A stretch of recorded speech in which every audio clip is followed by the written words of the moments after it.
Hello friends, मैं आलोक। बाल विकास के दूसरे टॉपिक विकास का सिद्धांत। विकास का अर्थ बालक के कद या भार से नहीं होता, उसका विकास एक निश्चित क्रम की ओर चलता है जिससे वो परिपक्वता की ओर बढ़ता रहता है। तो इसके सिद्धांत बताए गए कि विकास के सिद्धांत कौन कौन से हैं और कितने हैं। तो देखते हैं कि विकास का पहला सिद्धांत है निरंतरता का सिद्धांत। निरंतरता का सिद्धांत क्या होता है कि इस सिद्धांत के अनुसार विकास जीवन पर्यंत चलने वाली प्रक्रिया है। निरंतरता का सिद्धांत की विकास जो है जीवन पर्यंत चलता रहता है और जो गर्भधारण से लेकर मृत्यु पर्यंत तक, गर्भधारण कोई शिशु है गर्भधारण से लेकर मृत्यु पर्यंत तक चलती रहती है। यह निरंतरता शारीरिक तथा मानसिक दोनों प्रकार के विकास में पाई जाती है। तो जो निरंतरता का सिद्धांत है वो शारीरिक विकास भी उसका जन्म से मृत्यु पर्यंत तक है और मानसिक विकास भी उसका जन्म से मृत्यु पर्यंत तक रहता है। मानसिक विकास भी उसका बढ़ता रहता है, वैसे ही शारीरिक विकास भी उसका बढ़ता रहता है। फिर दूसरा है विकास सामान्य से विशिष्ट की ओर चलता है। तो पहला था निरंतरता का सिद्धांत, दूसरा है विकास सामान्य से विशिष्ट की ओर चलता है। तो इसमें क्या परिवर्तन किस प्रकार होते हैं? विकास सामान्य से विशिष्ट की ओर। विकासात्मक परिवर्तन प्राय व्यवस्थापक, प्रगत्यात्मक और नियमित होते हैं। तो विकासात्मक परिवर्तन होते हैं व्यवस्थापक, प्रगत्यात्मक और नियमित होते हैं। सामान्य से विशिष्ट की ओर, इसमें जो विकास होगा सामान्य से विशिष्ट की ओर, सरल से जटिल की ओर और एकीकृत से क्रियात्मक स्तरों की ओर अग्रसर होने के दौरान प्रायः पैटर्न अनुसरण करते हैं। ठीक, विकास।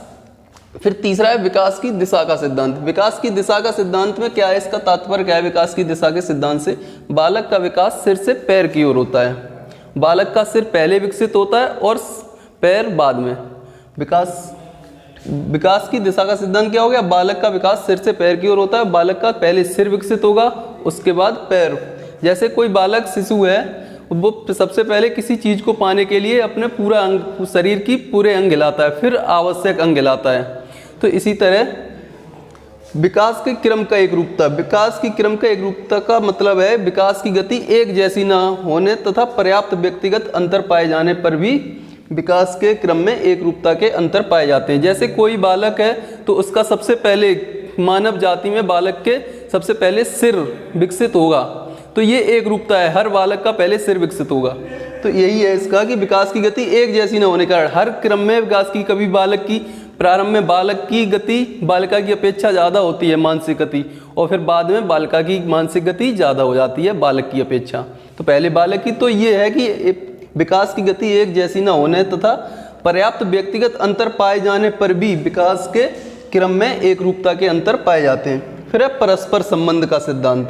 तो इस सिद्धांत के अनुसार बालक के विभिन्न गुण परस्पर संबंधित होते हैं। बालक के सभी बालकों के बहुत सारे अलग अलग बालक होंगे, लेकिन उनके गुण एक दूसरे से मिलते होंगे, संबंधित होंगे। जैसे विकास के सभी आयाम शारीरिक, सभी बालकों का शारीरिक विकास होता है, मानसिक विकास होता है, संज्ञानात्मक विकास और सामाजिक आदि एक दूसरे से संबंधित रहते हैं। आगे देखते हैं इतने भिन्नता का सिद्धांत। यह सिद्धांत बताता है कि विकास में क्रमबद्धता हो सकती है, मतलब विकास एक क्रम से दूसरे क्रम में, तीसरे क्रम में, चौथे क्रम में इस तरह पहुंचता रहता है कि एक क्रम से चलता विकास।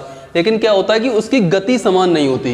यह गति शैशवावस्था और किशोरावस्था में तेज होती है। अभी बताया था कि बालक शैशवावस्था में तीव्र गति से विकास होता है और बालिका का कम होता है बालक की अपेक्षा, लेकिन आगे किशोरावस्था में बालिका का अधिक विकास हो जाता है और बालिका का कम। ठीक, दूसरा पॉइंट है विकास बहुत ही लचीला होता है। इसका मतलब है कि विकास एक ही व्यक्ति अपनी पिछली विकास दर की तुलना में किसी विशिष्ट क्षेत्र में अपेक्षाकृत अच्छा सुधार कर सकता है। मतलब कोई एक व्यक्ति किसी एक क्षेत्र में अच्छा है और वो दूसरे क्षेत्र में उसी क्षेत्र के दूसरे में अच्छा विकास कर सकता है।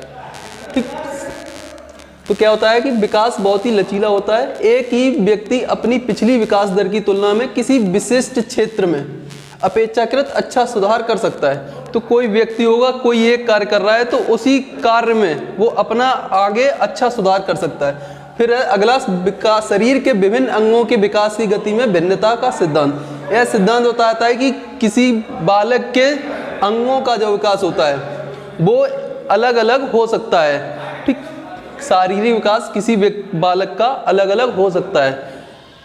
फिर और भी महत्वपूर्ण सिद्धांत दिए गए कि अन्य महत्वपूर्ण सिद्धांत हैं सामाजिक अधिगम का सिद्धांत। इसके प्रतिपादक हैं अल्बर्ट बंडूरा और वाल्टर्स। सामाजिक अधिगम के सिद्धांत, इसका संबंध व्यवहार से है जिसका प्रभाव वातावरण पर पड़ता है। ठीक, फिर है पुनर्बलन सिद्धांत। दूसरा है पुनर्बलन सिद्धांत जिसके प्रतिपादक हैं जॉन डोलार्ड और नील मिरर। पुनर्बलन सिद्धांत, बालक एक चीज सीखकर उसे दोहरा कर दूसरी चीज सिखाना, ही पुनर्बलन सिद्धांत। तो इन्होंने बताया कि कोई बालक कुछ चीज सीखता है तो उसे वही चीज दोबारा दोहराई जाए, तो वो वही सिद्धांत पुनर्बलन सिद्धांत कहलाता है। पारिस्थितिक सिद्धांत प्रतिपादक हैं यूरी ब्रोनफेर और ब्रेनर। ठीक, और इसे पारिस्थितिक सिद्धांत को 5 भागों में बांटा गया है। पहला है लघुमंडल, मध्यमंडल, बाह्यमंडल, बृहत मंडल, घटक मंडल।